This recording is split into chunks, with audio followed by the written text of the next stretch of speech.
Hola, hicimos en el video anterior una breve presentación de las primeras obras del órgano aristotélico, las categorías y sobre la interpretación. Estos textos son el punto de partida de toda su lógica, sus preliminares, pero su núcleo central está en los primeros y segundos analíticos y desde allí se extiende hacia los tópicos y las refutaciones sofísticas. Hay un orden implícito en estos 6 textos, pues se pasa de estudiar los términos básicos en las categorías a analizar las proposiciones sobre la interpretación y finalmente a la construcción de una teoría del razonamiento, primero del razonamiento científico y luego del no demostrativo, propio de las ciencias prácticas. El punto central de la lógica es, desde luego, el estudio sistemático del razonamiento, lo que implica comprender las relaciones de implicación lógica entre las proposiciones. Y el núcleo mismo de este asunto es el estudio del razonamiento demostrativo, cuyo modelo básico es el silogismo. Este es el tema central de los primeros analíticos, mientras que con base en esto Aristóteles propone cómo se debe proceder lógicamente en la construcción del conocimiento científico en los segundos analíticos. Nos ocuparemos a continuación de estas 2 obras aristotélicas, aunque sin pretender abarcar a fondo su contenido.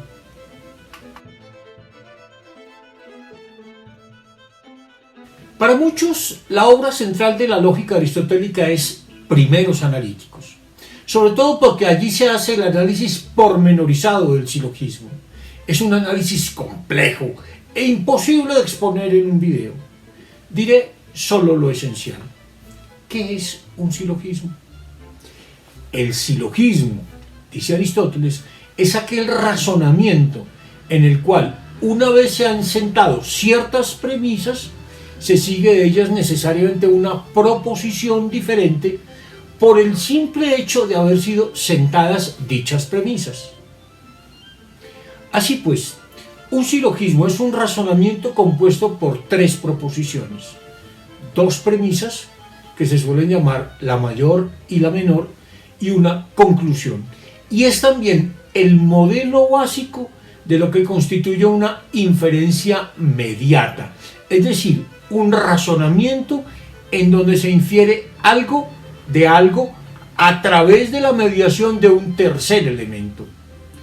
Allí se llega a la conclusión a través de un término, el término medio, que es común a las 2 premisas.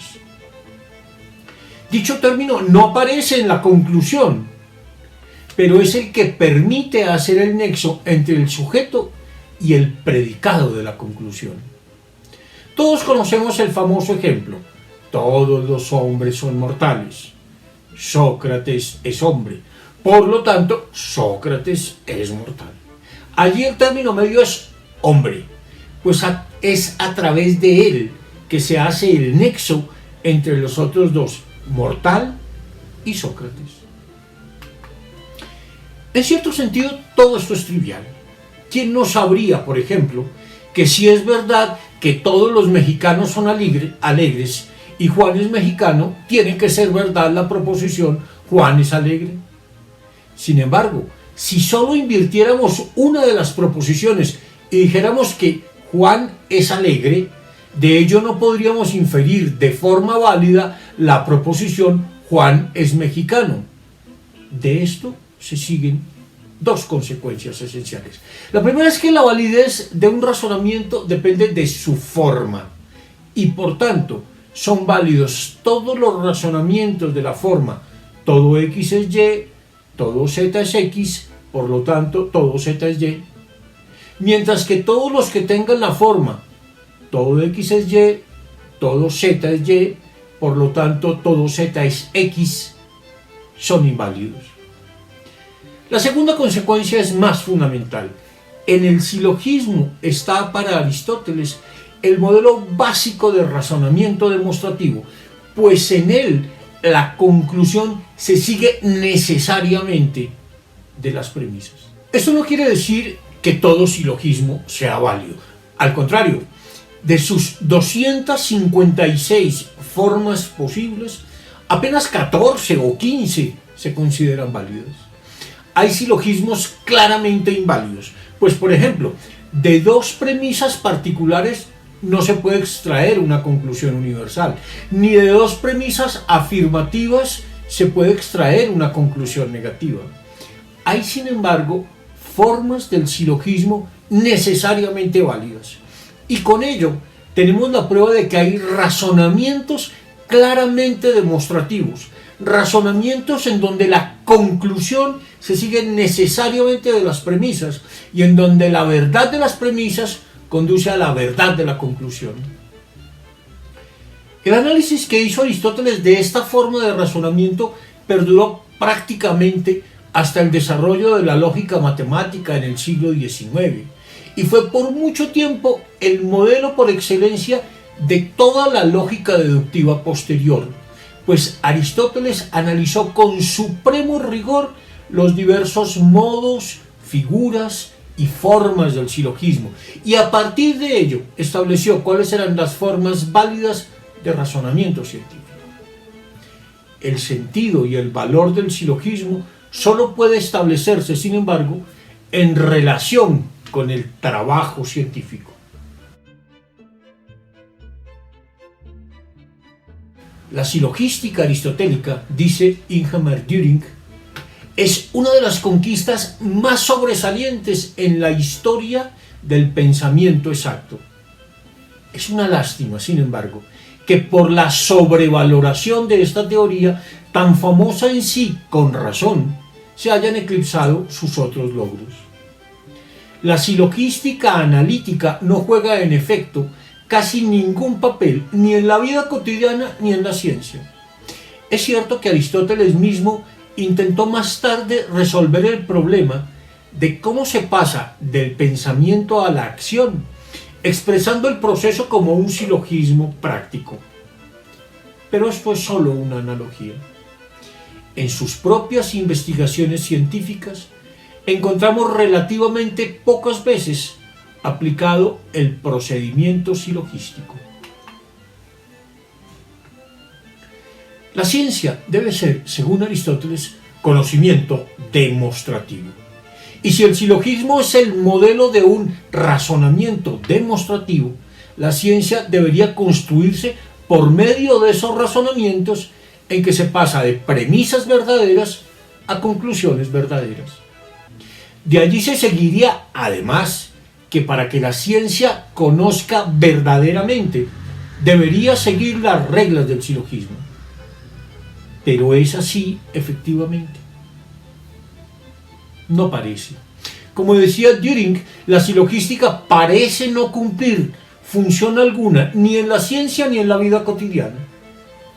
Ello no quiere decir, sin embargo, que sea inútil, pues si bien no podemos descubrir nada nuevo a partir de silogismos, el razonar de forma demostrativa nos prepara mejor que cualquier otra cosa para el ejercicio de la ciencia, pues nos enseña las reglas de juego del pensar ordenado y consistente.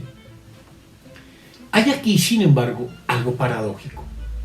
Para decir cómo se hace la ciencia, Aristóteles no se dedica a estudiar cómo se produce efectivamente la ciencia, aunque él mismo fuera un gran científico en diversos campos, sino que busca establecer cómo se debe razonar si se pretende alcanzar un conocimiento apodíctico.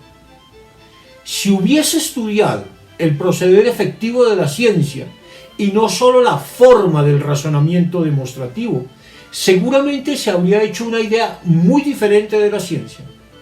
Sin embargo, no fue así. La verdad es que su interés era lógico, más que científico. Su interés era establecer la forma del razonamiento demostrativo para, con base en ello y por contraste, estudiar modos de razonar no demostrativos, la inducción, el razonamiento por el ejemplo, el silogismo retórico, etc. De todos modos, su estudio del silogismo empieza a prefigurar su teoría de la ciencia, que expondrá en sus segundos analíticos.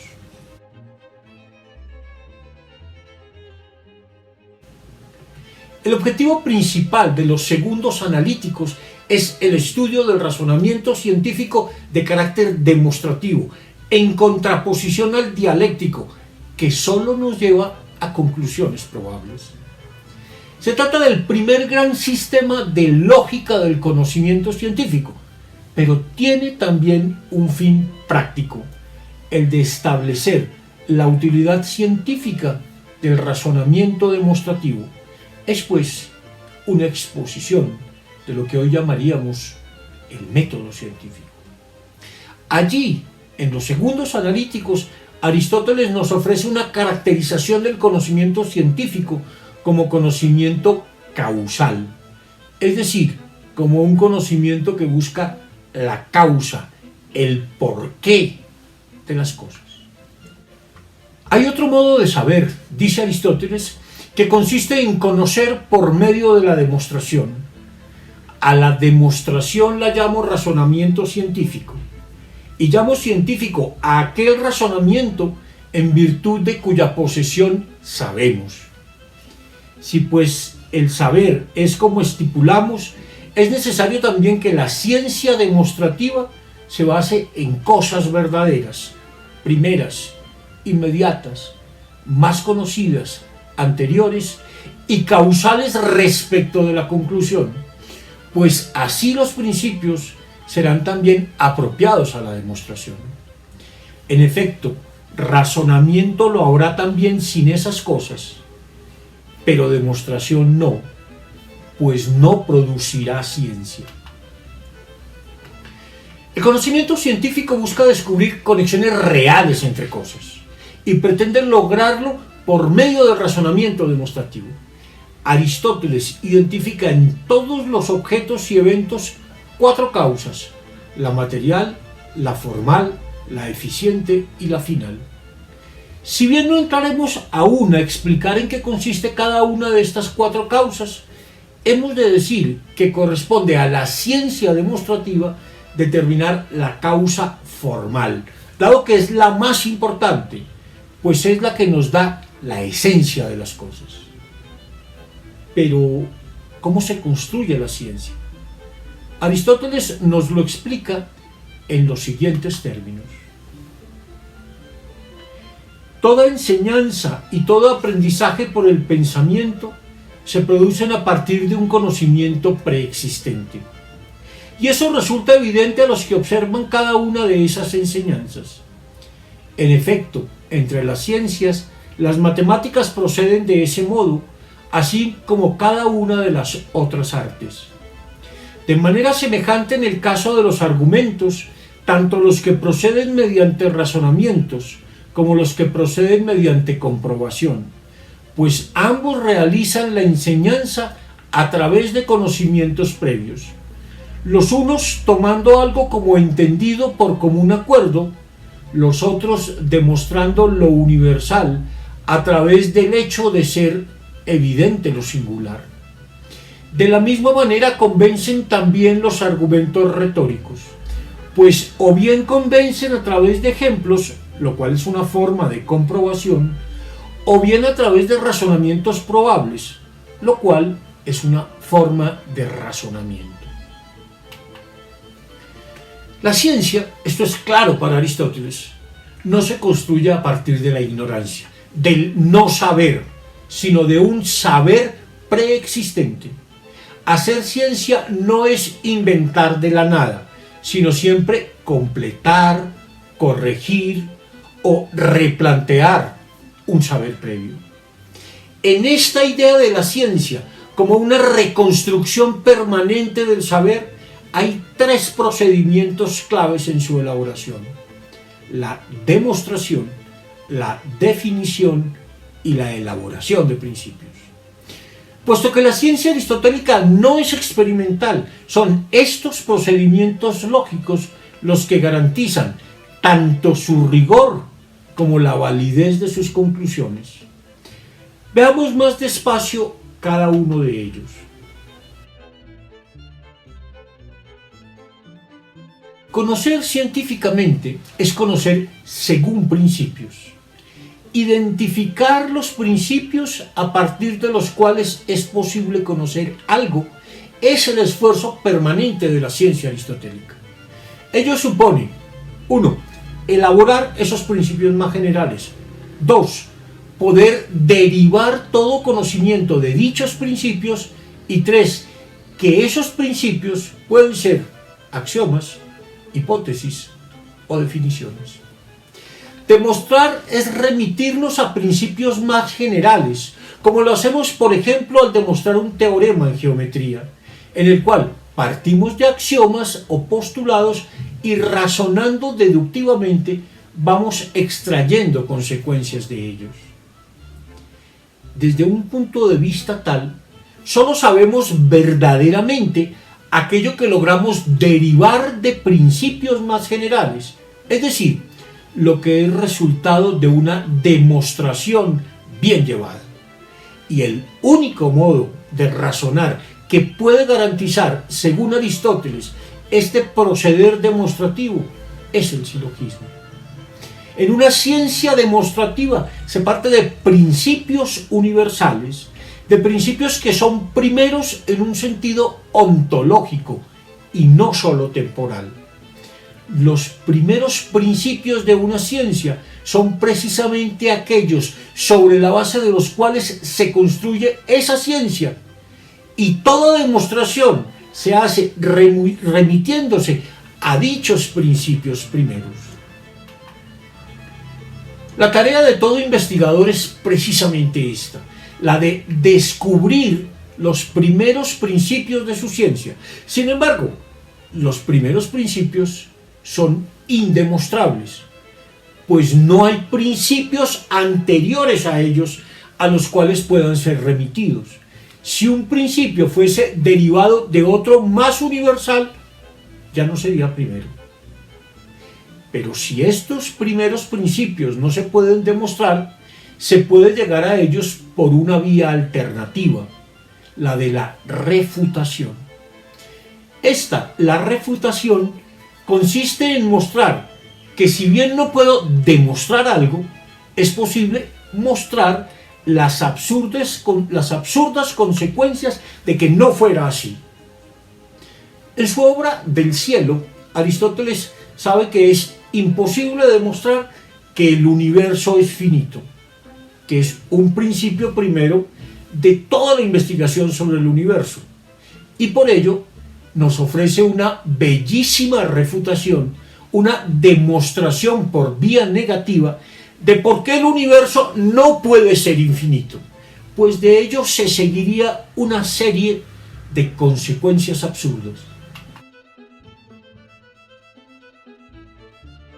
La ciencia quiere conocer lo que las cosas son.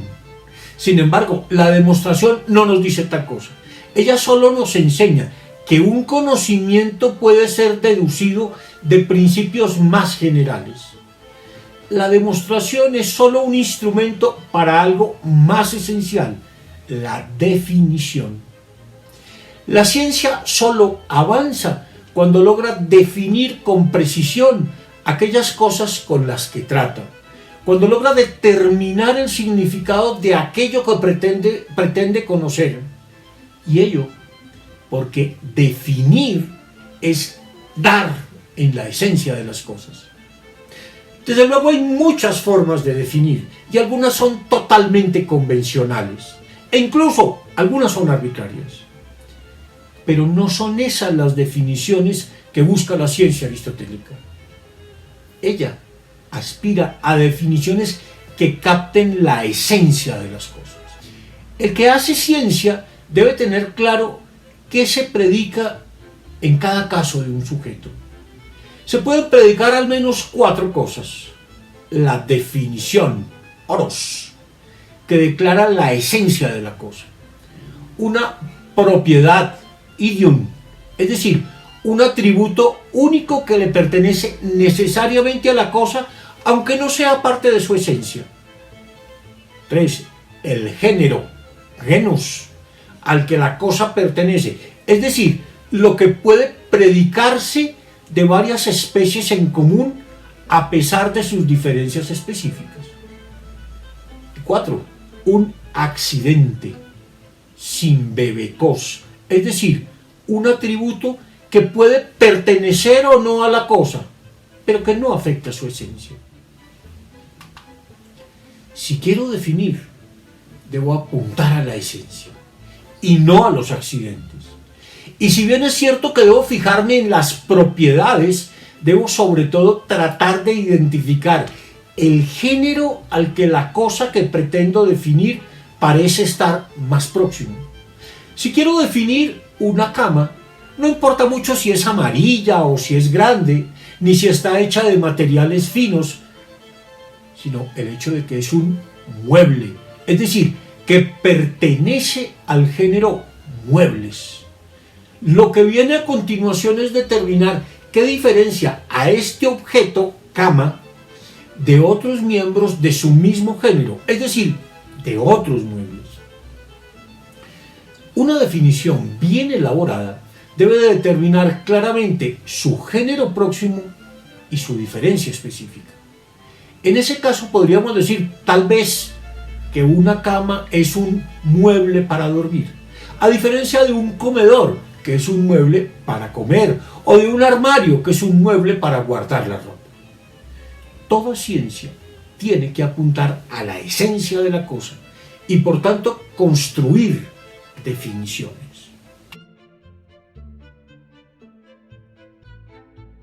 Decíamos que conocer científicamente es conocer por medio de principios. Pero ¿de dónde salen tales principios? ¿En dónde están? ¿O cómo se elaboran? Ya dijimos que los primeros principios no se pueden demostrar, es decir, no se pueden construir por vía deductiva. Habría, sin embargo, otras dos maneras posibles de elaborarlos. Por una vía inductiva, partiendo de la experiencia, o por una vía intuitiva. La inducción, epagogé, es un procedimiento para obtener lo universal a partir de lo particular. Y Aristóteles, que era un naturalista acostumbrado a recoger datos de todo tipo, sabía que la percepción es el punto de partida para la construcción de cualquier conocimiento.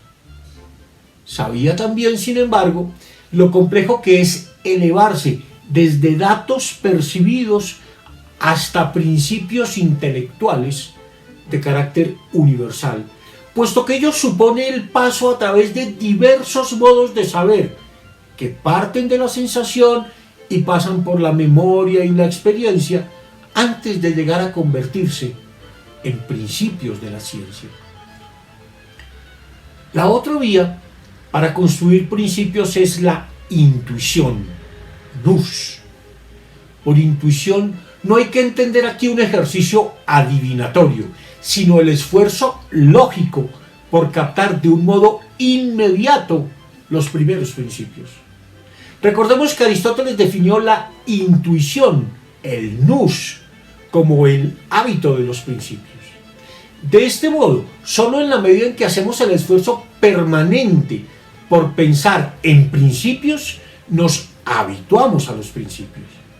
La intuición es entonces el resultado de la propia práctica científica.